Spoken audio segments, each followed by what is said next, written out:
আসসালামু আলাইকুম। দেখেন আমাদের পূর্বের একটা ঐতিহ্য, সেটা পাটা কিভাবে ধার কাটতে হয়। আসলে আমাদের তো এখন সময় পাটা ধারটা উঠেই গেছে, যার কারণ মেশিনের সাহায্যে পড়তে টরতে ভাঙা হয়। আসলে এই সব জিনিসগুলো আসলে আমরা দেখতেই পাই না, তারপরেও আমরা দেখতেছি একজন ধার কাটা আনার সাথে কথা। আসসালামু আলাইকুম। ওয়ালাইকুম আসসালাম। ভাই, আপনার বাড়ি কোথায়? বাড়ি হাটগাড়ি তালপট্টি।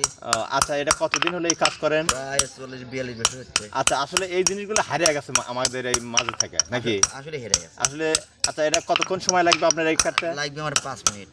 আচ্ছা, যাই সুন্দর। এটা কি দাগাচ্ছেন আপনি? মাছ। মাছে পরিণত করতেছে। হ্যাঁ, সম্মানিত দর্শক মন্ডলী, দেখতে থাকুন আসলে আমার ভিডিও মারফতে। দেন এত সুন্দর একটা ফুল দাগাচ্ছে, এটা দেখে বিশ্বাসই করা যাবে না।